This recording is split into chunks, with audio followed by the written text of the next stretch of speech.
ಇವಮ್ಮ ಎಷ್ಟು ನಾಜೂಕಾಗಿ ಮಾತಾಡುತ್ತೆ ಅಂದರೆ ಏನೋ ತಿಳುವಳಿಕೆ ಇಲ್ದಿರೋ ಒಂದು ಹಳ್ಳಿ ಹೆಂಗಸು ಅನ್ನೋ ಥರ ಮಾತಾಡುತ್ತೆ. ಇನ್ನೊಂದು ಸರಿ ಎಲ್ಲ ಗೊತ್ತಿರೋ ಮಾದರಿ ಮಹಿಳೆ ಅನ್ನೋ ಥರ ಮಾತಾಡುತ್ತೆ.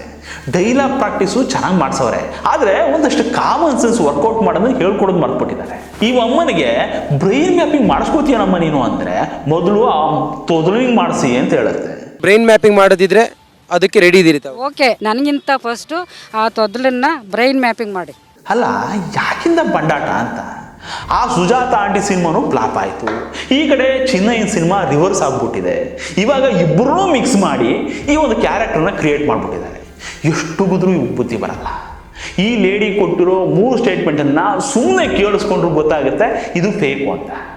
ಇವರು ಇನ್ನೆಷ್ಟು ಮಿಡಿ ಉಪ್ಪಿನಕಾಯಿ ಹುಟ್ಟಿದ ಆಟ ಆಡ್ತಾರೋ ಅಂತ ನನಗಂತೂ ಗೊತ್ತಿಲ್ಲ. ಇನ್ನು ಇವ್ರನ್ನ ಜನ ನಂಬ್ತಾರೆ ಅನ್ನೋ ಭ್ರಮೆನ ಅದು ನನಗೆ ಅರ್ಥ ಆಗ್ತಿಲ್ಲ. ಆದರೂ ಎಂಥ ಬಂಡವಾಳ ಮಾಡ್ತೇವೆ ಇವೆಲ್ಲ ಅಂದರೆ ಹೇಳೋದು ಬೇಡ ಬಿಡಿ.